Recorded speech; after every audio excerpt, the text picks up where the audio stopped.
Bonjour, bienvenue à tous. Ici Adonai Moreinu Rabbeinu Melech HaMoshiach Leolam Vaed. On est encore aux États-Unis, le jour de Yud Aleph Shvat, le 11 du mois de Shvat de cette année 5785 ou en 2025. Donc on profite qu'il fait encore jour là-bas, qu'ils sont plongés dans cette immense journée de lumière remplie qui inonde le monde véritablement, matériel et spirituel, tout l'univers. Et on va essayer de comprendre quel est ce jour, qu'est-ce qui se passe. Il est appelé aussi Rosh Hashanah, de la Hitkashrut, de l'attachement au Rabbi. Et donc, tout a commencé bien évidemment par le Rabbi précédent, le beau-père du Rabbi, qui a terminé sa mission en 5710. Quelques jours seulement avant son départ de ce monde, il nous a donné un cadeau merveilleux, époustouflant de merveilles merveilleuses, un Mahamar, un traité chassidique à étudier le jour du départ, de son départ du monde, et c'était en l'honneur de sa grand-mère. Et il a demandé d'étudier le 10 du mois de Shvat. Ce qui est incroyable, c'est que c'est ce jour-là qu'Hachem a mis en place le fait qu'il ait terminé sa mission ici-bas sur la terre.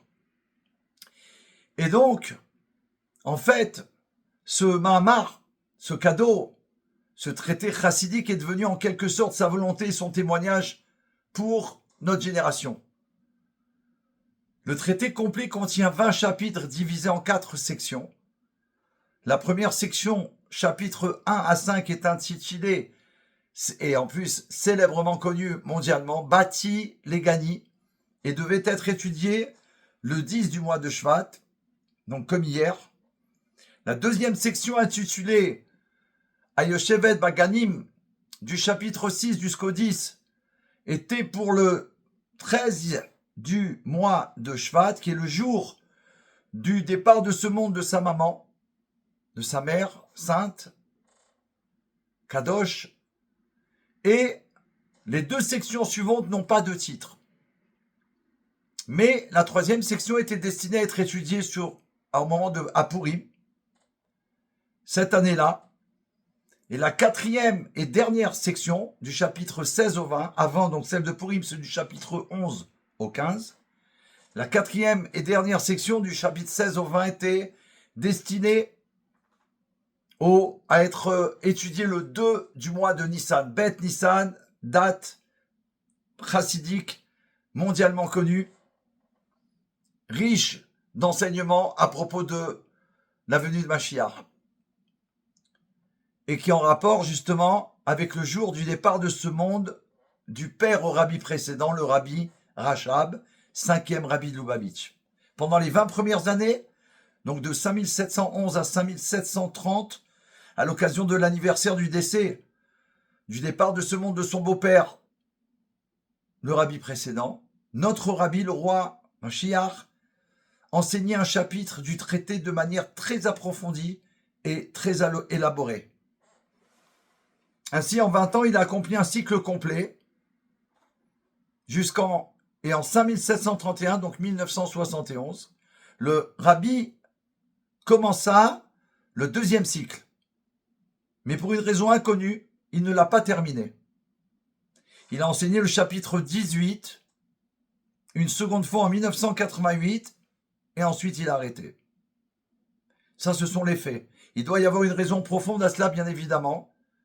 Nous ne pouvons pas connaître pleinement la raison du rabbi, c'est le roi, Mashiach, mais il y a quelques allusions dans ce qu'il a dit à propos des chapitres 19 et 20, en l'année 5729 et 5730. Nous voulons dire que peut-être le rabbi hésitait à expliquer ce que disent les deux derniers chapitres au complet.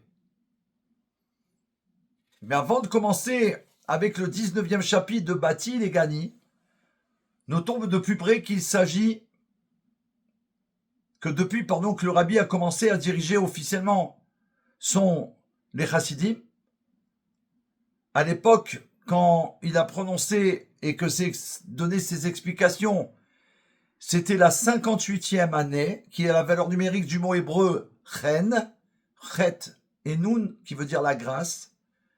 En hébreu, ce mot signifie aussi symétrie. Dans une figure symétrique, les deux côtés se font face. Et on va l'expliquer par une brève introduction qui préparera le terrain pour les différents sujets qu'on va aborder ce soir avec amour pour transmettre la profondeur des secrets divins à tout un chacun. Ce mot grâce, chen, est aussi la racine qui a 2 lettres, aussi qui est en rapport avec la porte.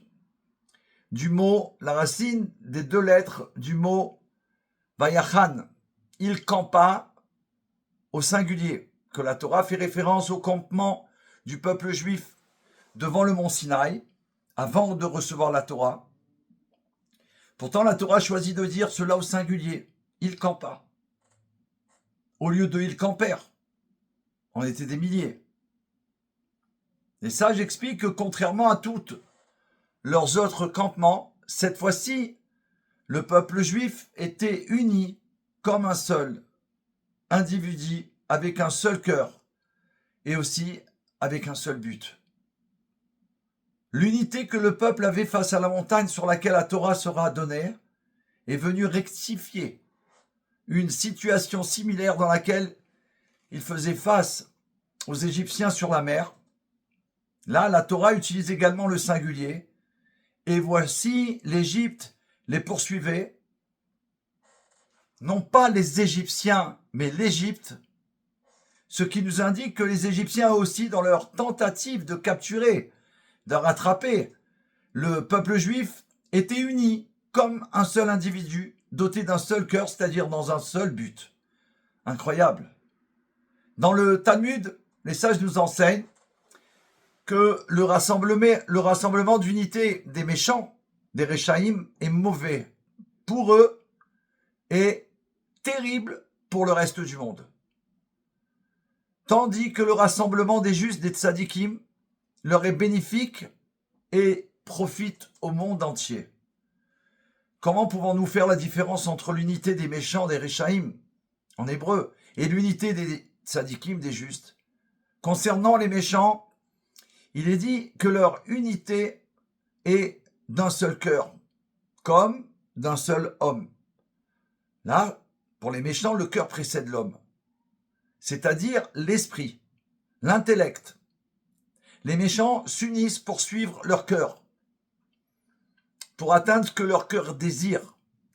Le cœur est la demeure naturelle de l'âme animale et de toutes ses envies, comme expliqué dans le Tanya Kadisha. Mais à propos de l'unité des justes, des tzadikim, il est dit qu'ils se rassemblent comme un seul homme, d'un seul cœur. Leur esprit, leur intellect et leur âme divine précèdent et guident leur cœur, c'est-à-dire leur penchant naturel. De plus, les Égyptiens représentaient les méchants, toujours d'ailleurs, ont atteint l'unité au cours de leur poursuite impulsive du peuple juif. Le peuple juif, représentant les justes, a atteint un état d'unité lorsqu'il se trouvait dans un état de repos paisible dans son camp, après être revenu, avoir fait tchouva, être revenu vers Dieu dans son cœur, comme Rashi explique dans son commentaire du verset précédent, le campement que nous avons vu précédemment provient de la racine de 2 lettres signifiant la grâce, chen, ou la faveur. Ça implique que l'unité des justes est basée sur le fait qu'ils trouvent grâce les uns aux yeux des autres. En d'autres termes, ils apprécient simplement la compagnie de chacun. Mais les méchants, au contraire, ne peuvent pas se rassembler sans une volonté impulsive d'atteindre un objectif. Même lorsqu'ils courent ensemble, ils ne ressentent pas l'amour l'un pour l'autre. Pourtant, une fois que les justes ont atteint l'unité dans leur état de campement, reposant,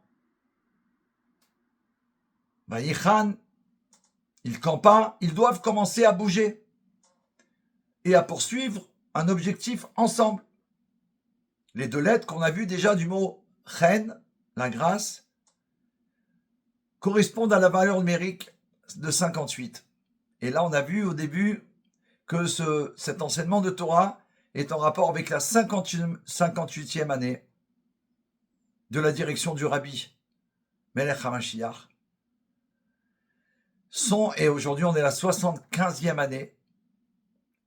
Ce sont les initiales de ces deux mots, Chet et Nun, campement et mouvement. En hébreu, Nessia, ce sont aussi les initiales des deux racines des mots Chassid, le Chet, et Mitnaged, qui sont ceux qui s'opposent toujours à la Chassidoute. Dans quelque mesure que ce soit, ce sont les opposants. Contre justement la Chassidoute dévoilée par le Baal Shem Tov à son époque.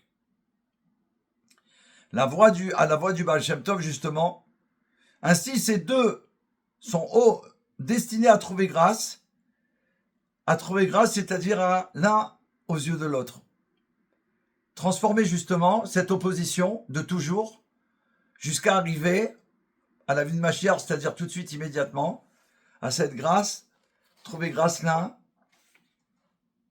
envers l'autre.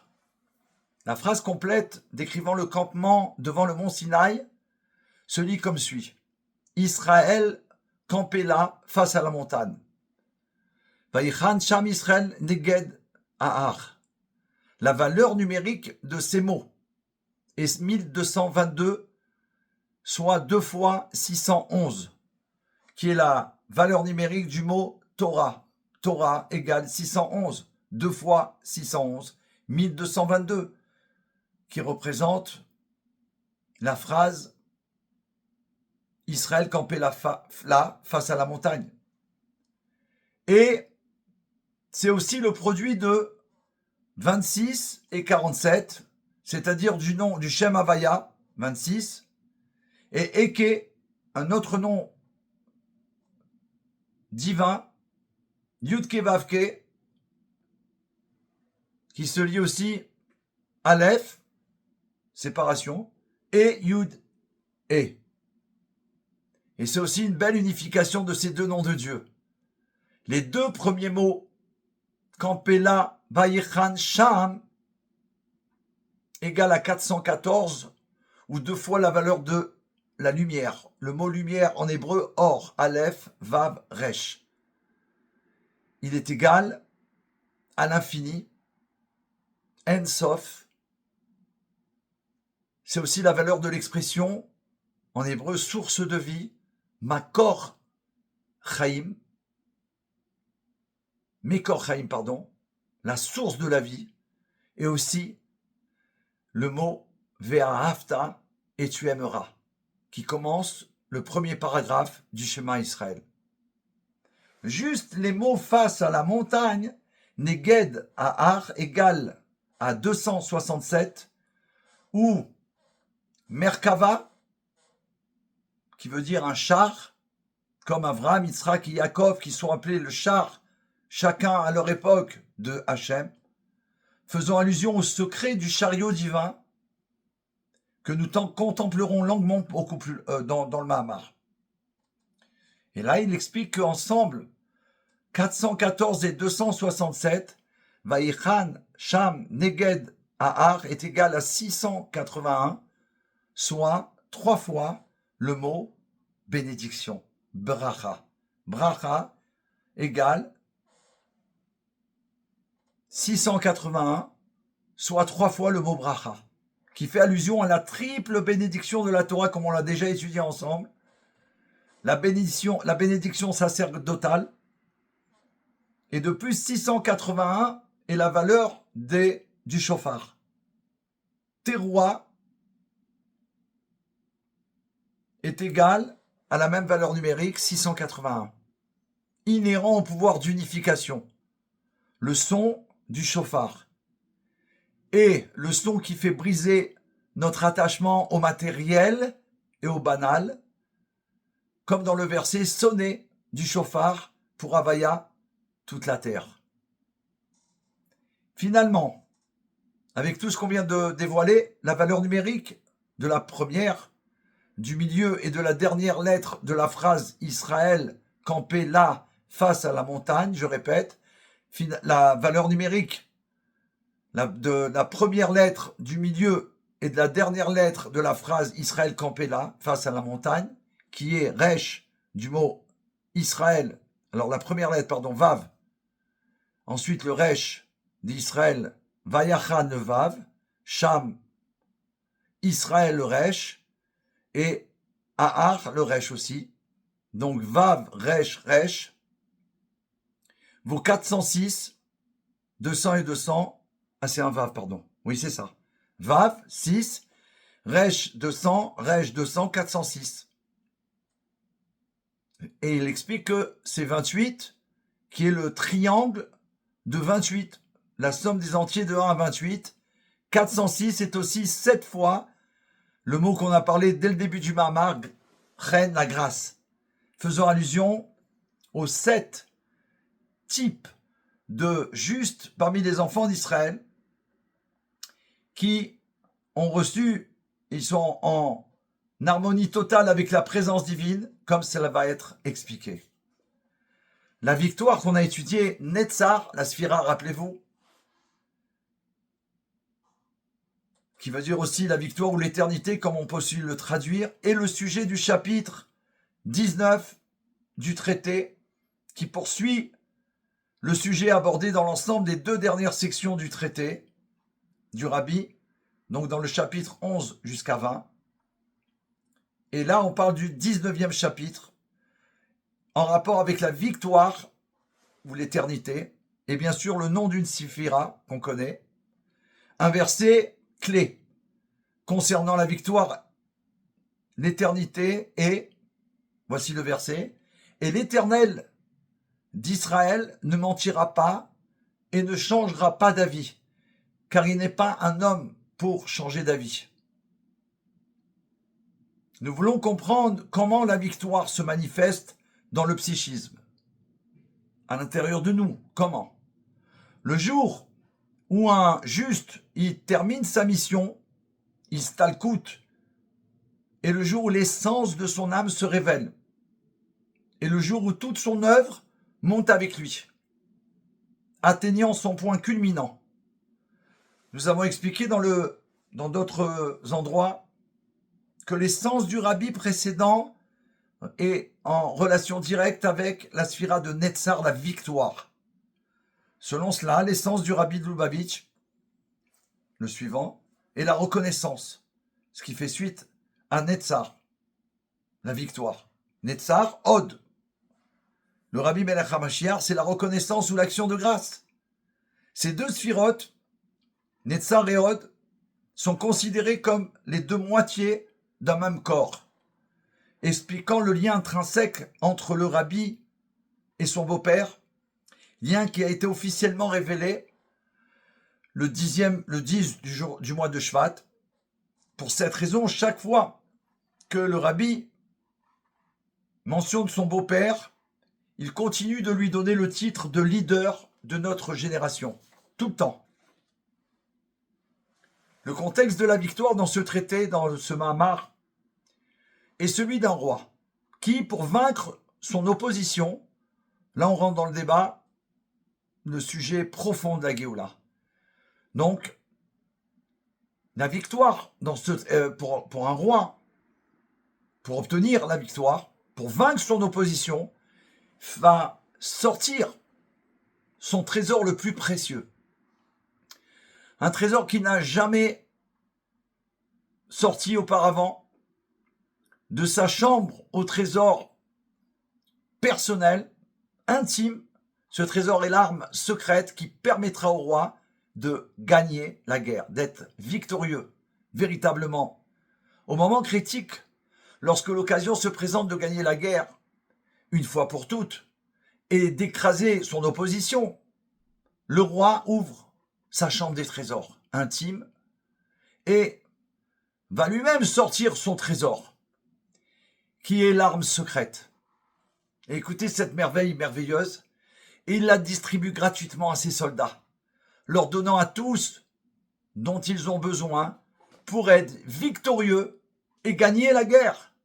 Merci Hachem. Extraordinaire. Lorsque le rabbi a enseigné ce chapitre 19 du traité, en 5729, il a noté que cette parabole sur un trésor spécial que le roi sauve était utilisée par le Mittler Rebbe, le deuxième rabbi de Chabad, qui est le fils du Admour Azaken, Admour Haemtsaï, mais qu'on nomme aussi le Mittler Rebbe, dont une description plus élaborée de la nature secrète du trésor, c'est-à-dire de l'arme qu'elle est. Alors le deuxième rabbi de Lubavitch écrit qu'il y a des moments où le roi est dans une telle joie qu'il ouvre son trésor pour le montrer aux invités. Par exemple, le jour de son mariage, ce qui est une métaphore du don de la Torah au mont Sinaï, qui est appelé le jour des noces de Dieu, l'époux, et d'Israël, l'épouse, ou le jour des noces de son fils unique, ou alors il montre à ses amis bien-aimés. Mais de toute façon, il ne leur montre que le trésor. Il ne leur donne pas. Et même ce qu'il montre n'est qu'une partie du trésor. Inutile de dire qu'il ne le sort pas et ne le distribue pas librement. Mais même en cas de guerre, le roi ne sort pas nécessairement son arme la plus précieuse pour gagner la campagne, pour gagner la guerre.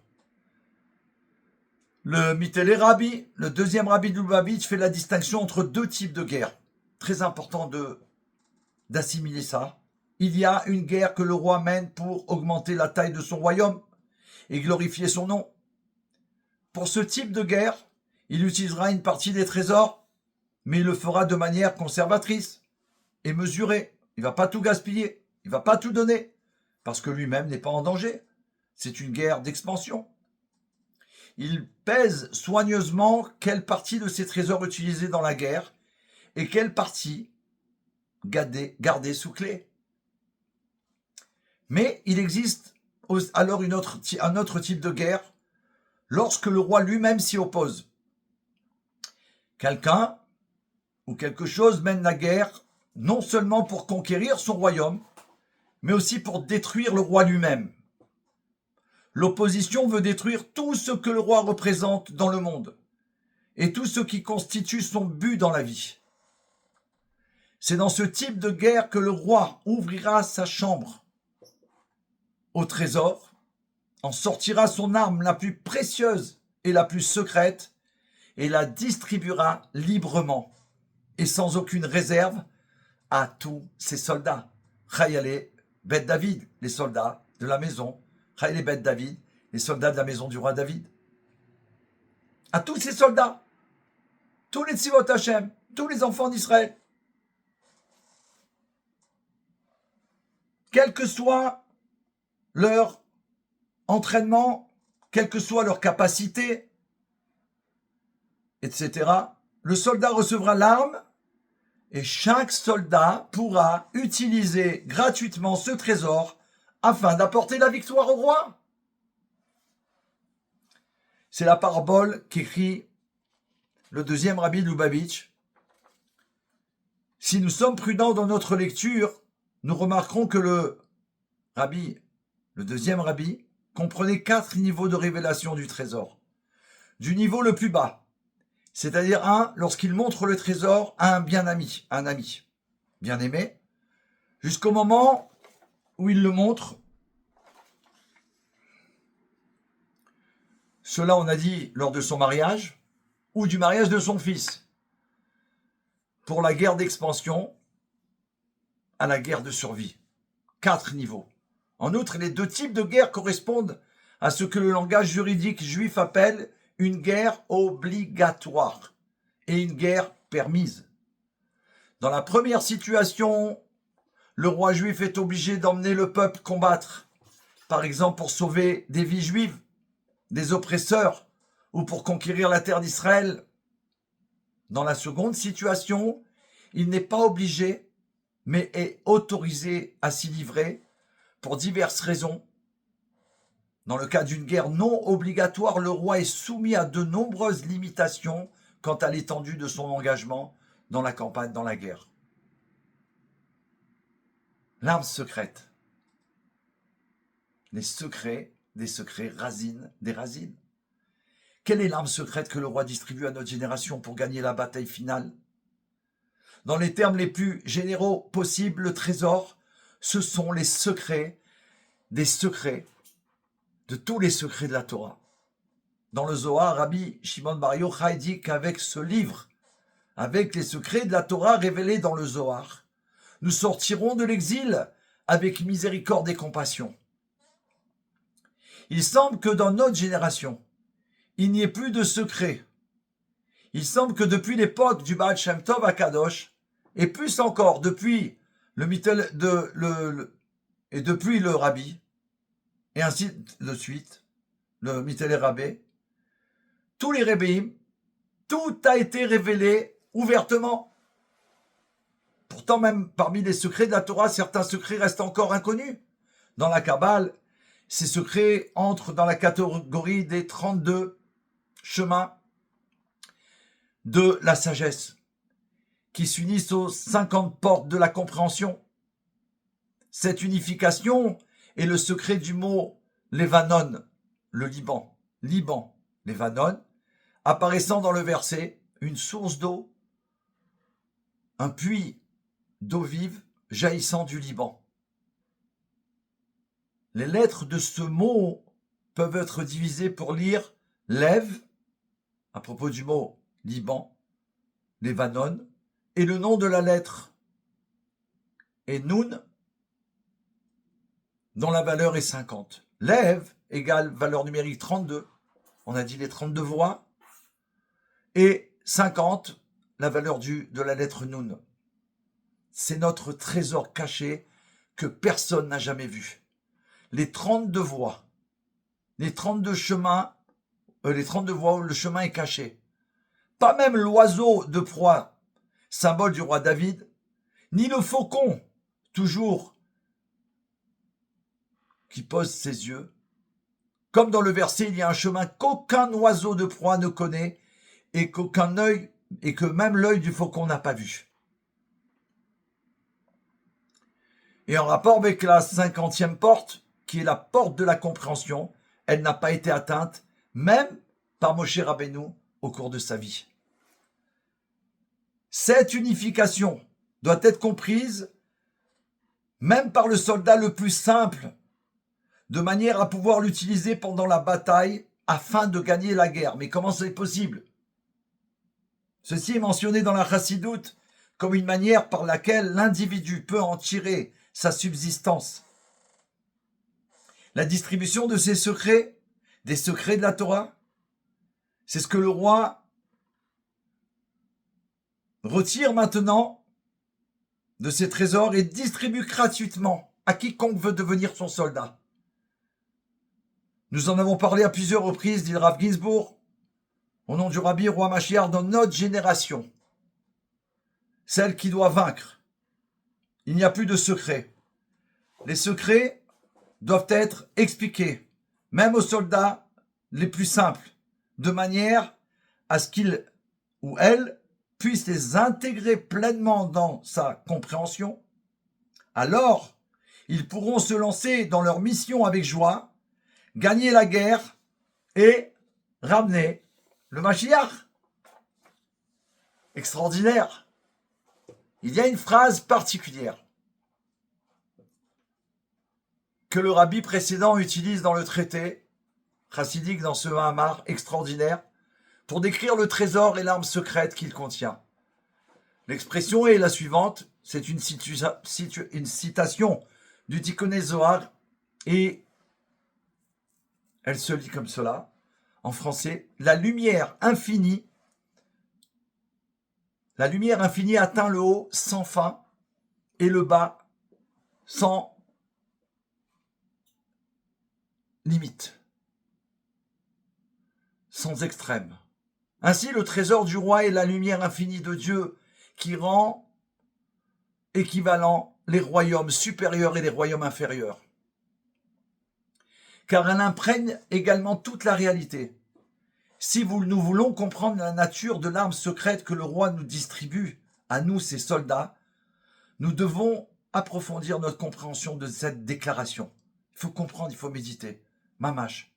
Et on est en train de le faire en ce moment. Et on profite de ce jour, puisque c'est le jour de Yud Aleph Shvat, le premier jour où le Rabbi est devenu véritablement le 7e berger d'Israël. Parce que c'est le besoin de gagner la guerre, d'obtenir la victoire, qui motive le roi à révéler ce trésor. Il s'ensuit qu'il existe un lien intrinsèque entre la sphira de Netzar, la victoire, et de la lumière infinie. Oren Sof, comme décrit, nous devons mieux comprendre comment cette équivalence éclairée par la lumière infinie et essentielle de Dieu est notre arme secrète. Le rabbi précédent et le rabbi Melech HaMashiach nous renvoient au verset que nous avons cité ci-dessus pour prouver ce point. Et l'Éternel, le Dieu d'Israël, ne mentira pas et ne changera pas d'avis, car il n'est pas un homme pour qu'il change d'avis. En hébreu.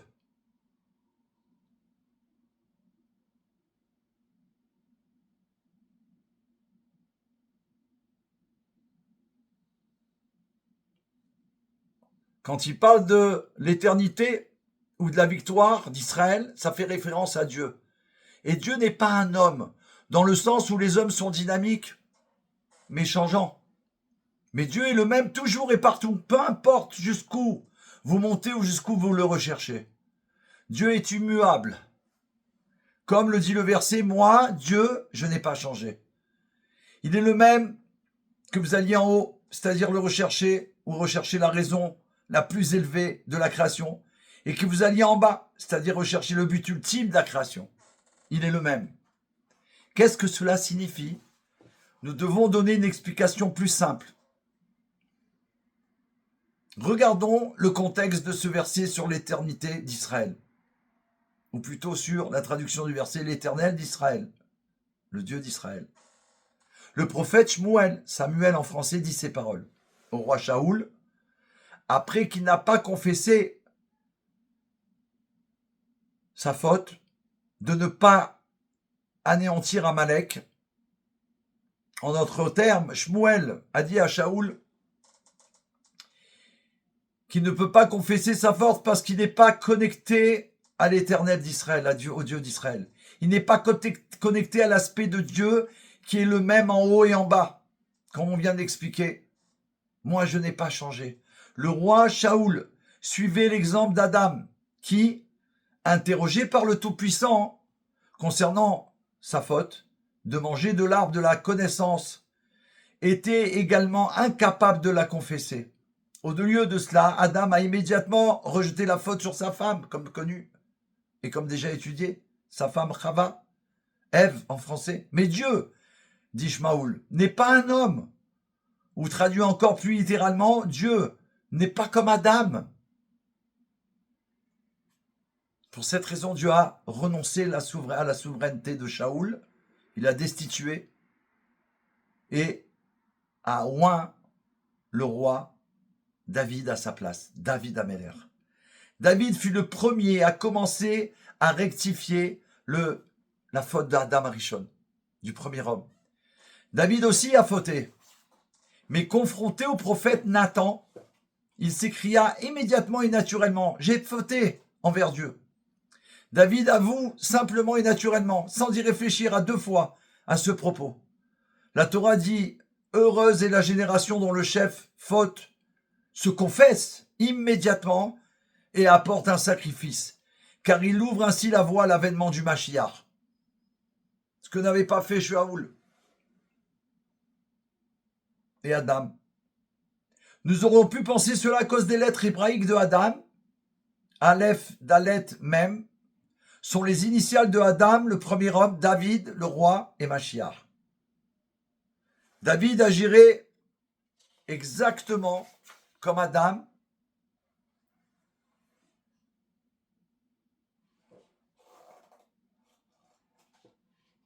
Pardon.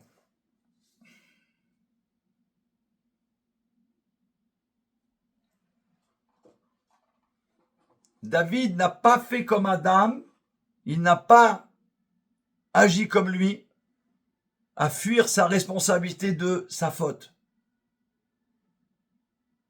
Parce qu'à ce moment-là, justement, le fait qu'il a avoué sa faute, tout de suite, immédiatement, au prophète Nathan, il a grimpé, si on peut dire, il s'est élevé plus haut que Adam, le premier homme, faisant ce que ce dernier était incapable de faire.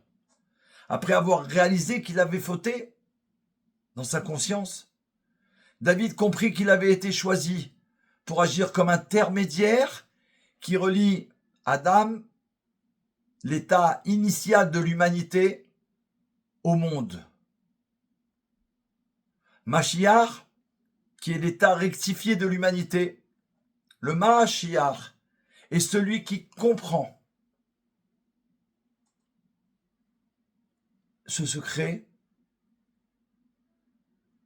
de, en hébreu, lo Adam, pas un homme. Ainsi, David était la première étape d'une progression du Adam au non-Adam, non-N-O-N, d'être illimité à l'illimité. Le but, puisque c'est lui qui l'a rectifié, le but de cette progression n'est pas de remplacer l'homme en soi par un homme. Il s'agit plutôt d'élever l'homme afin qu'il puisse tenir simultanément les deux extrêmes, l'homme et le non-homme, afin qu'il puisse unifier l'infini, l'aspect du Tout-Puissant, ce qui est le même au-dessus, et en dessous est immuable avec la fin, l'aspect du Tout-Puissant tel que révélé dans le quotidien, dans le monde, dans tout ce qui est banal. Et encore une fois, la première étape de cette progression est la capacité de confesser sincèrement sa transgression, naturellement et sans machination. Voilà qui est David Ameller. Ensuite, le rabbi insiste sur un point particulier concernant la lumière infinie et essentielle de Dieu. Puisque c'est le trésor précieux, l'arme secrète que le roi va distribuer à ses soldats, comment peut-il être révélé en premier lieu? Comment révéler la lumière essentielle du Tout-Puissant, la manifestation de l'essence de Dieu? Cette lumière est aussi appelée visage de Dieu, soit la 50e porte, ou les 32 chemins, les 32 voies, comme nous l'avons expliqué. Ça n'a pas été révélé même à Moshe Rabbeinu, comme c'est expliqué dans le verset. Mais ma face ne sera pas vue. En hébreu, le mot panim, face, signifie également intériorité. Mon intériorité, je n'ai pas révélé, même à Moshe Rabbeinu. Alors comment une telle lumière intérieure peut-elle être révélée en premier lieu pour nous, les simples soldats de la dernière génération? Vous comprenez bien cette question extraordinaire. Le rabbi répond en notant que même à partir de cet aspect profond de l'essence de Dieu, il existe une possibilité qu'une certaine lumière brille. Une partie de la lumière essentielle de Dieu peut être révélée, quoique de manière ténue. Dans notre réalité, le rabbi Melech HaMashiach, il fait référence à une source de la philosophie chassidique qui discute de ce point. Mais il donne cette réponse pour la réfuter.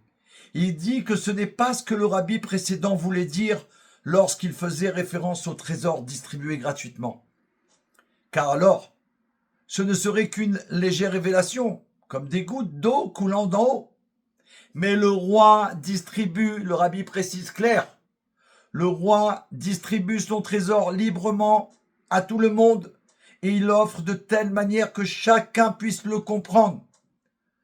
Pas simplement une lueur. Cela ne peut donc être le sens. Ensuite, le rabbi, il nie une deuxième possibilité. Dans plusieurs de ses discours, la Terrebé l'Admour Azaken explique comment un réveil, comme un déclencheur d'en haut, réveille l'homme d'en bas. Puis, le réveil d'en bas réveille Dieu d'en haut pour faire briller sa lumière dans le cœur de l'homme. Finalement, une fois que l'homme a atteint son état le plus parfait, le plus haut niveau d'éveil d'en haut, tombe sur son endroit parfait, On pourrait penser, dit le rabbi, que c'est ce qu'entend le roi distribuant le trésor, cette étape finale d'un éveil d'en haut qui motive un être humain parfait d'en bas, mais cela ne veut pas non plus être le cas, car il est évident que nous ne sommes pas parfaits. Nous sommes toujours au milieu de notre guerre personnelle, de notre rectification. En fait, il est clair que nous sommes au milieu d'une bataille spirituelle à cause de notre nature imparfaite. De plus, dans la parabole, le roi distribue librement son trésor à tous ses soldats, là encore, sans égard à leur formation ou à leur niveau. En outre, le rabbi Melech HaMashiach, il écrit que s'il y a quelconque éveil venant d'en bas, il se manifeste sous la forme d'une personne prête à s'enrôler de nouveau dans l'armée spirituelle du roi. Comme qui, vous l'avez deviné, comme un balai tchouva. Évidemment, si quelqu'un vient d'entrer dans le bureau de recrutement, quelqu'un vient de décider de le rejoindre, Tzivot Hashem, l'armée spirituelle du Tout-Puissant, afin de mener une bataille contre les maux spirituels du monde qui s'opposent au roi, que quelqu'un ne peut pas être considéré comme parfait. Au lieu de cela, lorsque vous êtes recruté, ils commencent à vous donner leur trésor, comme une arme et un entraînement, etc. Tout ça, c'est pour nous expliquer le mécanisme de la victoire qu'on doit obtenir. Nous, la dernière génération de l'exil, première de la délivrance. Au total, le rabbi consacre un chapitre entier à souligner le fait que la manière dont le trésor est distribué, telle que décrite dans Bati et Gani, les 10 derniers chapitres, ne ressemblent à aucune révélation que nous ayons jamais vue dans la pensée chassidique. La seule chose que nous devons faire pour recevoir ce trésor, cette arme secrète, écoutez bien parce que c'est stupéfiant, c'est incroyable, c'est d'entrer dans le bureau de recrutement et de nous enrouler dans l'armée spirituelle de Dieu. Automatiquement, vous devenez victorieux, car avec cette arme secrète, la victoire vous est promise. Comme on pourrait dire, elle est assurée. C'est promise, une promesse d'Hachem. C'est une bonne parabole, car lorsqu'une personne va s'enrôler dans l'armée, rien que pour cela, l'armée lui donne une arme et un entraînement. N'est-ce pas? Pour comprendre le mécanisme permettant de recevoir la lumière essentielle et infinie de Dieu afin d'être victorieux, faisons appel à un enseignement que nous avons maintes fois revu à la yeshiva Ashrem, là-bas il a sa yeshiva, le Rav Yitzhak Ginsburg à Malach. Il en a plusieurs d'ailleurs en Israël. Il s'agit d'un enseignement de Rabbi Yitzhak de Romil sur la sphira de Keter, la couronne. Rabbi Yitzhak, il explique que la lumière de la sphira de la couronne est ce qu'on appelle la superconscience. Il explique qu'elle ne descend pas d'en haut. Au contraire, elle vient vers vous de face. C'est un face à face. Elle se déplace vers nous. Pour ainsi dire, le mot couronne, Keter, en hébreu, y fait allusion. La première lettre, le kaf, s'ouvre sur le côté, pas vers le bas. Ce qui implique que la couronne ne vient pas vers vous par le haut, glissant au-dessus de vous, comme un chapeau, mais vient plutôt vers vous, vous enveloppant comme un gant. Bien sûr, il vous enveloppe également par le haut, comme sa forme le suggère. Cette image est censée nous donner l'impression que la couronne n'est pas quelque chose qui descend, mais plutôt quelque chose qui est là, nous enveloppant tout le temps. Il est constamment présent autour de nous. Et la sphira de Netzar, qui est la victoire, comme décrit dans ce Mahamar de Bati et Gani, c'est comme la sphira de la couronne, il nous dévoile. La sphira de la victoire est un mécanisme unique. Il n'agit pas comme le reste des sphirotes, mais plutôt comme celle qui est la couronne, le Keter. Comme la couronne, la victoire, entre parenthèses, le besoin du roi d'être victorieux, que chacun de ses soldats soit victorieux, révèle la lumière essentielle de Dieu, atteignant jusqu'à l'inconnaissable tête de la couronne, ce qu'on appelle Radla. La victoire peut révéler cette lumière, peu importe où vous vous trouvez et quel que soit votre état. Waouh, waouh, waouh, waouh. Puisque nous avons utilisé l'un des enseignements du Rabbi Yitzhak de Homil, apportons-en un autre. Dans une lettre à un ami, Rabbi Yitzhak explique que l'âme a un pouls, comme quand on veut savoir si on va bien, de va-et-vient, une course et un retour qui sont dans l'âme de chaque juif. Tout ce qui est vivant a une impulsion, une dynamique, appelée course, aller et retour. Dans le corps humain, il y a en réalité deux impulsions. L'extérieur, le pouls, est ressenti dans le poignet, la main, et le pouls interne est ressenti dans le cœur. L'être humain, être ou homme, signifie avoir un pouls, c'est-à-dire une dynamique de course et de retour, aller-retour. Un exemple de fuite et de retour, et la manière dont la Torah est révélée. Dieu est descendu sur le mont Sinaï, et Moshe Rabbeinu est monté vers Dieu. Ensuite, la Torah a été donnée du ciel, après être descendue sur terre. Mais lorsqu'il s'agit de victoire, ce n'est pas le processus auquel il faut penser. S'éveiller en haut, puis en bas, puis à nouveau en haut, etc. Nous venons de voir que la victoire est définie dans le verset comme « ce n'est pas un homme ». Ainsi ne fonctionne pas selon le dynamisme ou la dynamique régulière de course et de retour. Le pouls régulier de l'âme, la définition habituelle de l'homme. Ça ne se passe pas comme ça. La révélation du trésor le plus élevé révélé pour assurer la victoire ne se fait pas par un processus de course et de retour, d'aller et de retour. Il s'agit d'un processus totalement distinct. Et il va nous l'expliquer pour qu'on soit victorieux tout de suite.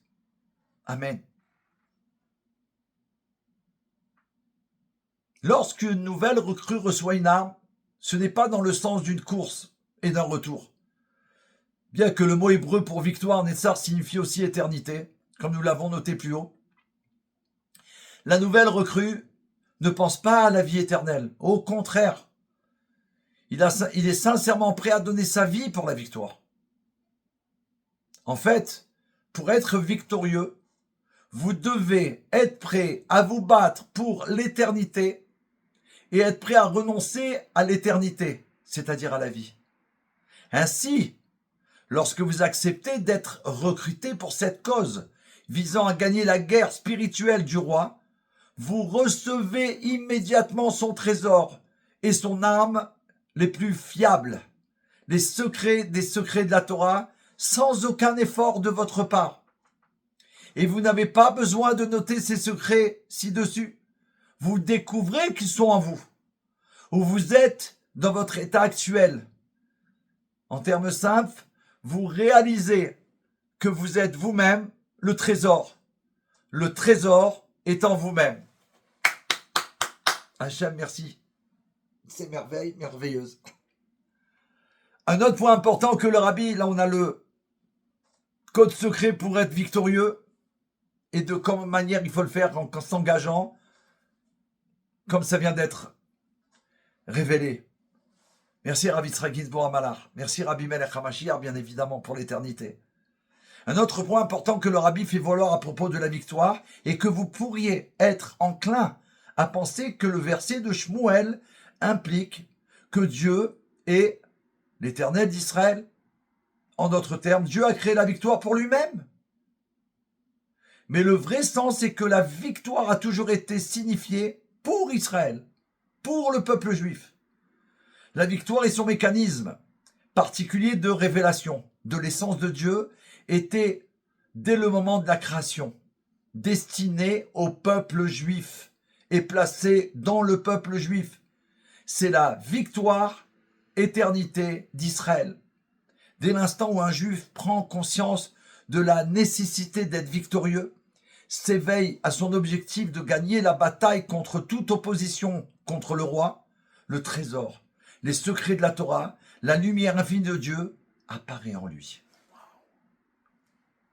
L'enseignement du Baal Shem Tov à Kadosh. Tout ce que nous avons dit à présent nous amène à un autre point soulevé par le Rabbi.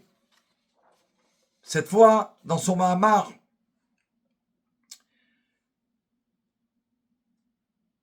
Ayoshev et Baganim, en 5729, comme expliqué précédemment,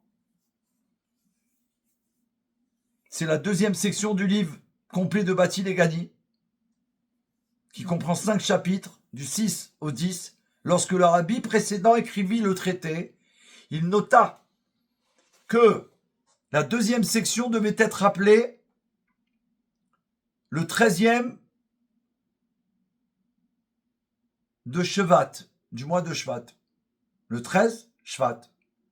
Certaines années, le 13 Shvat, le rabbi de Lubavitch enseignait également cette deuxième section, et le sujet était presque toujours l'état d'exil du peuple juif et la grande élévation qui transcende le service de Dieu, même dans cet état. Mais en 5729, le rabbi enseigna Ayoshev et Baganim, et cette fois-ci, notamment axé sur un enseignement du Baal Shem Tov à Kadosh, le rabbi décrit en détail comment cet enseignement a été transmis de génération en génération et comment des explications et commentaires supplémentaires ont été ajoutés à l'enseignement de génération en génération. L'enseignement original du Baal Shem Tov à Kadosh est basé sur le verset de Parasha Beshalach qu'on vient de lire ce Shabbat.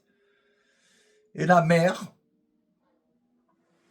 avant le lever du jour, revint à sa force. Ou on va le voir expliquer autrement. Et la mer, avant le lever du jour, revint à son état. Vayashev Hayam, Lifnot, Boker, Leitanu. On va voir l'enseignement complet. Et la mer, avant le lever du jour, reprit sa force. Les sages ont enseigné le mot à sa force doit être lu comme à son état conditionnel. L'étano, c'est-à-dire la condition que le Créateur avait posée pour que la mer s'ouvre, se brise, pour laisser entrer le peuple juif à l'intérieur. On ne sait pas avec qui le Créateur a créé cette condition. On sait que l'enseignement que le maître du monde, quand il a créé la mer, c'est à cette condition. Je te crée à condition que, au moment du passage de la mer des enfants d'Israël, de la sortie d'Égypte, tu devras leur laisser le passage. Brise ta condition. Ouvre-toi et laisse-les passer. C'est la condition qu'elle avait. Là, il précise, on ne sait pas avec qui le Créateur a créé cette condition. Mais le fait que lorsqu'il prononça ces paroles, c'est Mahamar, qui a créé la mer. Il l'a fait à condition que la mer soit divisée. Et si cette condition n'était pas remplie, il n'y aurait pas eu la mer à cet endroit. Et ces eaux n'auraient pas été créées avec le reste de la création. Car tout dans la Torah est prescrit et prohibitif. Prescriptif, et prohibitif. Nous pouvons maintenant comprendre l'enseignement qui nous est délivré. Pourquoi les sages disent que les justes accomplissent la volonté de Dieu au lieu de dire qu'ils suivent sa parole ou sa déclaration, car la volonté de Dieu ne peut être saisie. La parabole, pour comprendre cela, est celle d'un père qui dit à son fils : une halakha, une loi de la Torah, ou une interprétation innovante de la Torah.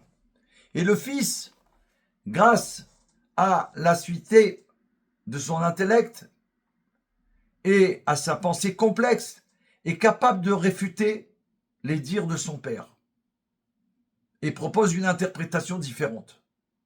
Bien que l'enfant s'oppose à son père et le réfute, le père ressent néanmoins un grand plaisir et une grande joie de l'argumentation de son fils.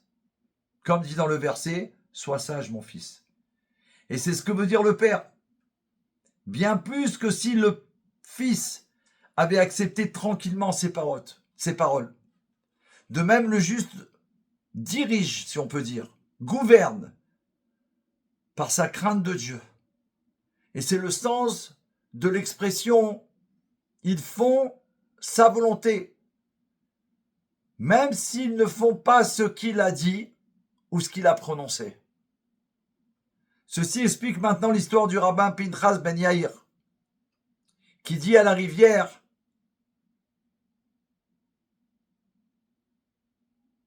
Ouvre-toi, laisse-moi passer pour moi, car je vais accomplir une mitzvah, un commandement. » La rivière répondit « Moi aussi je me précipite pour accomplir la volonté de mon maître. » Rabbi Pinchas ben Yair a dit « Si vous ne divisez pas vos eaux, je décréterai que les eaux ne couleront pas en vous pour toujours. » Apparemment, la réponse du Rabbi Pinchas ben Yair est difficile, car le fleuve a effectivement répondu correctement.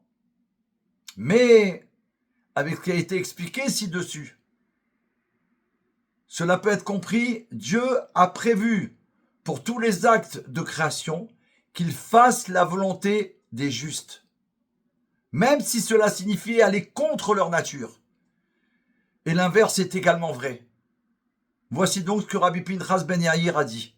Si vous ne divisez pas vos eaux, alors il est évident que vous ne respectez pas la promesse que Dieu a prise, le contrat en fait, avec vous, lorsqu'il a prononcé la parole qui vous a créé. C'est donc comme si vous n'aviez jamais été créé et comme s'il n'y avait jamais eu d'eau ici.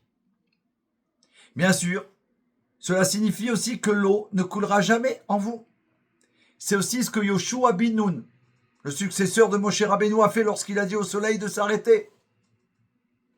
Et tout cela s'applique à celui qui est appelé le Fils du Tout-Puissant, capable d'accomplir la volonté de son maître.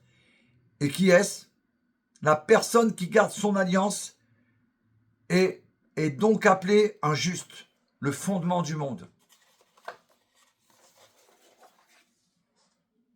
Comprenez cela, mes amis? Le point principal est que le Baal Shem Tov Akadosh dit que les justes sont décrits comme ceux qui font la volonté de Dieu et non sa parole. Cette seule déclaration devrait nous choquer. Au mont Sinaï, le peuple juif a déclaré « Naaseh venishma » nous ferons et nous comprendrons, sous-entendu, nous entendrons. Et cela a été appris des anges de Dieu qui accomplissent également sa parole et entendent ensuite sa parole. Mais ici, le Baal Shem Tov dit que les justes sont à un niveau encore plus élevé que les anges. Tout comme nous l'avons dit plus tôt, gagner la guerre du roi est plus élevé que le don de la Torah au mont Sinaï, le jour du mariage du Tout-Puissant et d'Israël. En effet, cela est évoqué dans le premier commandement, le début du don de la Torah. Là, Dieu dit « Je suis Havaya, ton Dieu, qui t'a fait sortir d'Égypte. »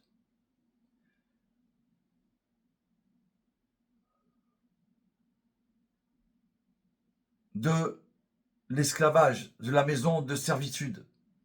Même le don de la Torah repose donc sur l'exode d'Égypte, où Dieu s'est battu pour vaincre son opposition. Ainsi, le don de la Torah est comparé à la joie d'un mariage. La joie consommée de l'homme devenant un homme complet par le mariage.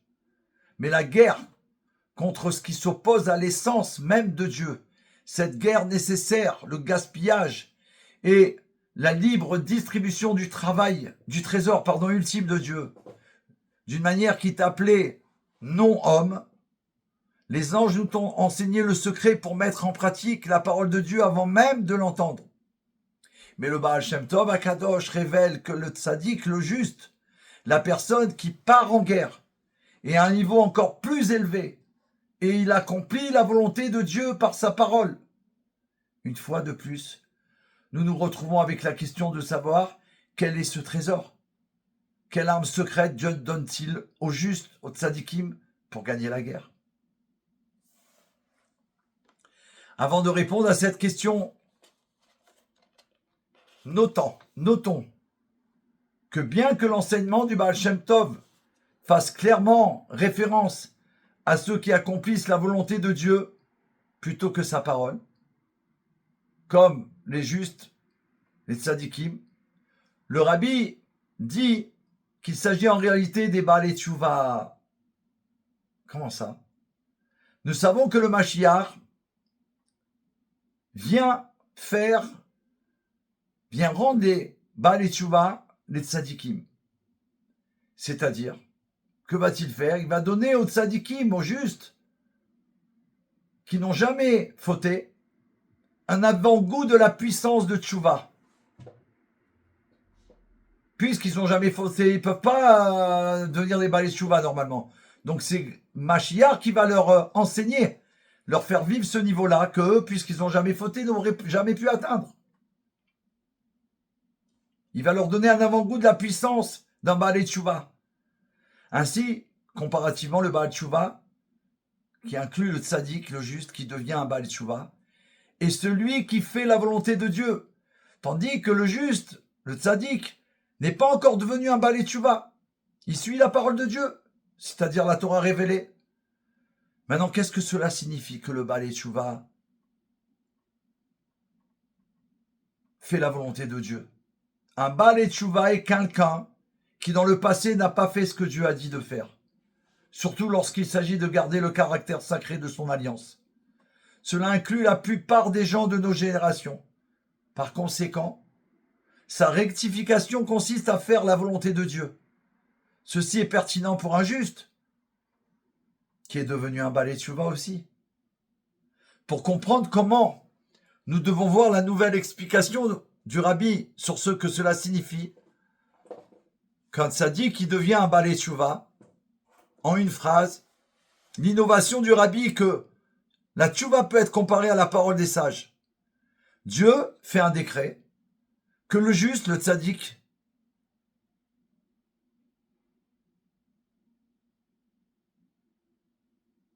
peut annuler.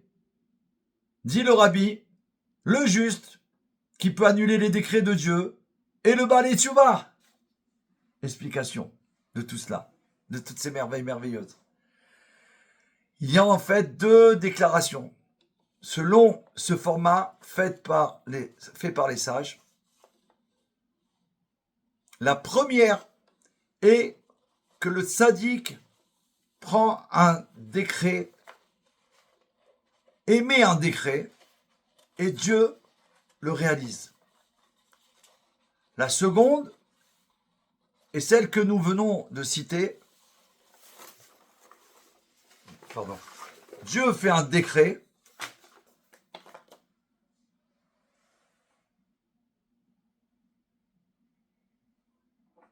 et puis le tzaddik l'annule. Extraordinaire. Je répète, il y a en fait deux déclarations selon ce format qui est transmis par les sages. La première formulation est que le tzaddik, le juste, émet un décret et Dieu le réalise. Il décide que voilà, cette personne qui devait lui arriver, il décide que tout va bien pour lui, aucune maladie, tout a disparu, par exemple. Dieu réalise que le tzaddik a demandé. La seconde est celle que nous venons de citer juste auparavant. Dieu émet un décret et le juste, le tzaddik, l'annule. Le premier dicton concerne le juste, qui n'est pas devenu un Baalei Tshuva, et il fait référence à chaque âme, avant qu'elle n'entre dans le monde. Car on demande à chaque juif, mentionné dans le Tanya Kadisha expliqué, à la fois en tant qu'âme individuelle et en tant que membre de la congrégation des âmes juifs, si le monde doit être créé individuellement, chaque âme doit accepter de venir au monde. Lorsqu'il déclare « je suis prêt », il émet, le verbe émettre, un décret pour qu'il naisse. Dieu le fait arriver en tant que collectivité avant que Dieu ne crée le monde. Il a recherché le conseil de toutes les âmes des justes, le maître du monde, c'est-à-dire de toutes les âmes de chaque membre du peuple juif. Et il leur a demandé, dois-je créer le monde? Et comme la réponse a été affirmative, Dieu a créé le monde. Mais alors l'âme descend dans la réalité qu'elle a elle-même décidé de créer. Et inévitablement, elle fait l'expérience de la faute. Il ne peut en être autrement. Dieu a créé un mauvais penchant dans le monde. Et même si les sages disent qu'ils le regrettent chaque jour, ils en connaissaient les conséquences. Ainsi, à ce stade, l'âme, qui est maintenant devenue une personne vivante et respirante, doit être capable de dire « Je ne me suis pas créé moi-même. Toi, Dieu, tu m'as créé. Et tu as créé mon mauvais penchant. Donc tu es le seul responsable en dernière analyse de mes transgressions. » Waouh, waouh, waouh, waouh, waouh, waouh. Hachem, mon Dieu. Ouh là là. Merci Hachem. Merci qu'on a cet enseignement du Rabbi Melech HaMashiach transmis par le Rav Ginsburg Amalar et que merci Hachem de pouvoir le donner, le partager avec vous. Parce que pour pouvoir dire des choses comme ça, si on n'est pas attaché là-haut, avec la sommité du roi Mashiach et de son élève, on peut rien dire, on vaut mieux se taire et se sauver. Oh là là là là là là. Je répète parce que c'est trop fort. On dit à Hachem, je ne me suis pas créé moi-même. Toi, Dieu, tu m'as créé, je reconnais, et tu as créé mon mauvais penchant, donc tu es le seul responsable, en dernière analyse, de mes transgressions. Dans la Torah, il est dit, Dieu veut ceux qui le craignent, il désire ceux qui le craignent. Une personne dont la crainte du ciel est parfaite et qui l'empêche de fauter, c'est celle que Dieu veut. Mais je ne suis pas une telle personne, donc je dois faire tchouva. Normalement, tchouva signifie rectifier toutes nos fautes, jusqu'à que vous soyez purifiés, que Dieu vous veuille à nouveau. Mais ici, le Rabbi Melech HaMashiach, il dit que le sens est différent. Tchouva, c'est dire à Dieu, je te demande quand même de me vouloir, même si pour le moment je ne fais pas ce que tu veux. Je te demande de me vouloir tel que je suis. Chaque juif est comme le fils unique du Tout-Puissant. Donc chaque juif peut se présenter devant lui et lui demander de changer sa volonté afin qu'il le veuille tel qu'il est. Même si ce n'est pas ce qui est dit dans la Torah. La Torah dit, verset, je, Hachem, ne voudrais de vous que si vous agissez en conséquence. C'est une déclaration très dure, comme une menace. On pourrait même penser que cela signifie que Dieu dit au fauteur, sors d'ici, pars, je ne te veux pas. Mais le Tout-Puissant est difficile à mettre en colère et prompt à pardonner. Dans ce cas, pardonner promptement signifie que le juif peut créer une nouvelle volonté de Dieu. Que signifie faire une nouvelle volonté? C'est comme quelqu'un qui fait un testament. Nous y pensons généralement de la manière suivante. Dites que quelqu'un est malade. Lorsque nous prions pour sa santé, nous disons à Dieu que ce soit ta volonté devant toi, que tu bénisses tel ou tel avec un rétablissement complet, etc. Nous demandons à Dieu d'annuler sa volonté antérieure, que cette personne soit malade, et nous voulons quelque chose de nouveau, une nouvelle volonté, que cette personne se porte bien.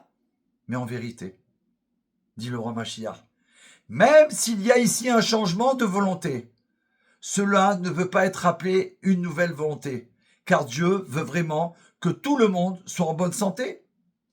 La seule raison, c'est ça. Dieu veut qu'on soit tous en bonne santé.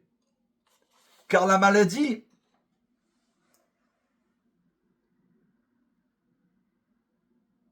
et la faute, EST, et la faute. Comme le disent les sages, il n'y a pas de souffrance sans faute. Sans péché, entre parenthèses. Ce mot, ça va pas chez nous. On dit faute, c'est mieux. Sans manquement, en vérité. Il n'y a pas de mort sans faute. Sans péché. Sans manquement. Ainsi, lorsque nous demandons à Dieu de guérir quelqu'un, nous demandons en réalité son pardon. Mais ici, je ne demande pas à Dieu de pardonner au sens classique du terme, mais plutôt de changer ta volonté originelle. Lorsqu'il m'a créé, Dieu me veut d'une certaine manière. Maintenant, je lui demande de me vouloir tel que je suis. Cela demandait à Dieu de créer une nouvelle volonté, une volonté qui n'existait jamais auparavant. De l'essence même de Dieu devrait émerger une nouvelle volonté. Cela ressemble à la célèbre explication chassidique des paroles liturgiques. Une nouvelle lumière brillera sur Sion.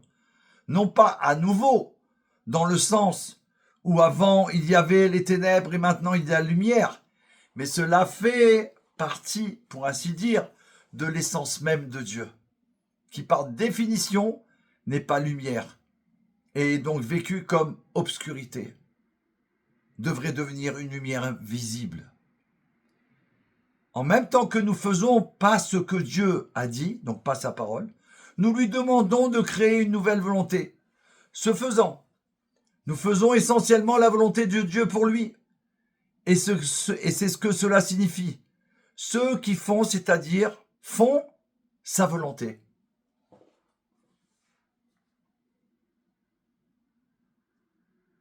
Pourtant, on doit savoir qu'une personne ne peut faire la volonté de Dieu de cette manière que si elle a fait tout ce qui était en son pouvoir pour changer, mais a échoué. Si toutes les tentatives de changement ont échoué, c'est le signe que ce que je fais est la volonté cachée de Dieu.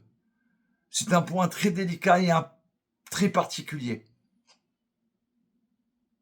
Et un particulier peut facilement en abuser. Alors disons tout de suite qu'aucune forme d'addiction n'entre dans cette catégorie. Chaque dépendance peut être brisée. Nous parlons de quelque chose qui ne peut vraiment pas être changé. Par exemple, si la personne ne fait pas d'effort pour changer, alors il n'y a aucune raison réelle pour que Dieu la veuille telle qu'elle est, car elle pourrait changer. Mais si elle a tout essayé et que rien ne change, alors il convient de demander ce changement de volonté. Waouh. J'espère que c'est clair. Et de toute façon, il faut réviser, passer un fabricant merveilleux du Rav Gizbour Amalar sur les mots du roi Mashiach et du rabbi précédent, bien évidemment, dont il a transmis ce Mahamar, expliqué par le roi en personne lui-même. Implorer Dieu, le roi Mashiach, implorer Dieu de faire un nouveau testament, une nouvelle volonté de me vouloir tel que je suis, est particulièrement pertinent face aux défauts de l'alliance. Même si nous nous concentrons sur les jeunes hommes célibataires, nous incluons également les hommes mariés à cet égard. Un homme doit faire tout ce qu'il peut pour garder son alliance et éviter tout ce qui peut la ternir. Mais s'il a échoué, son moral ne doit pas tomber. Et puis il doit demander à Dieu de le vouloir tel qu'il est. Si la tentative de changement et les tentatives pour garder l'alliance sont sincères, alors Dieu acceptera sa demande et créera une nouvelle volonté, le voulant tel qu'il est. Amen. Quand nous avons parlé, lors de Youtel qui se lève, nous avons mentionné certains des principes de base de la théorie des jeux. Chaque jeu a un ensemble cohérent de règles. Et s'il s'agit d'un bon jeu, il oblige les joueurs à faire des mouvements rationnels pour gagner. La manière dont le rabbi Melech HaMashiach, le rabbi précédent et le rabbi Melech HaMashiach décrivent la sphira de la victoire, implique qu'elle change à la fois les règles du jeu et encourage le joueur à faire des mouvements irrationnels. Il y a quelque chose d'irrationnel au cœur de la sphira de la victoire. Nous arrivons à la fin du Mahamar, expliqué par Rav Gizbour Amalar, transmis par votre Vachal Yarichia Meler David. Que Dieu soit béni d'avoir pu rajouter à ce jour immense des paroles du roi Mashiach pour ajouter de la lumière et transformer l'obscurité du monde. Les mouvements à propos des jeux, comme il explique, effectués par les joueurs dans un jeu sont rationnels. Chaque jeu comporte des mouvements et des contre-mouvements réfléchis. Le jeu classique dans le monde est les échecs. Ses origines sont attribuées au roi Salomon. Waouh, ça m'étonne pas, il n'y a que lui qui a pu inventer les rois. Les échecs, qui peut les inventer? Les échecs sont un bel exemple de notre propos. Les échecs sont un jeu de guerre, mais il n'existe aucun exemple dans les échecs de mouvement qui gaspillerait simplement tous les trésors d'un joueur. En d'autres termes, Amelech Shlomo, le roi Salomon, contrairement à son père, le gentil David, ne pouvait pas pleinement saisir le niveau de victoire de Netzar tel qu'expliqué dans Bati Legani. Même si le roi Shlomo a hérité de David, il n'a pas hérité de sa couronne. Il n'a pas hérité de l'essence de son père, de la compréhension de pas un homme. La victoire joue le jeu, mais néglige la logique rationnelle des hommes. De plus, la victoire change les règles du jeu. Nous avons vu qu'une fois qu'un jeune homme, célibataire ou marié, décide d'adhérer, décide d'être motivé par la victoire sur ceux qui s'opposent à Dieu, alors, même s'il a tout perdu, décide d'être motivé par la victoire sur ceux qui s'opposent à Dieu. C'est-à-dire que Dieu ne veut plus de lui. Il peut changer les règles. Il peut demander à Dieu de le vouloir tel qu'il est. L'idée ici est que même si j'ai tout perdu, je supplie Dieu de faire de moi un champion, un gagnant, un victorieux. Ichi Adoneinu Moreinu Rabbeinu Melech HaMashiach Leolam Vaed. Retzoneinu lirot et malkeinu now. Un extrait du Farbringen prononcé par transmis par le Rav Gizbour Amalach, des explications du Mahamar du Rabbi précédent, expliqué avec toutes les explications du Rabbi Melech HaMashiach, transmis pour nous, la génération dernière de l'exil, les premières de la Géoula. Nous, les Balei Tshuva, on s'enrôle. On s'enrôle et on sort victorieux en demandant à Dieu, comme on vient d'expliquer, Baruch Hashem. Je supplie Dieu de faire de moi un champion, un gagnant. Now. Retzoneinu lirot et malkeinu now. À très bientôt, les amis. Merci pour le partage de la Géoula.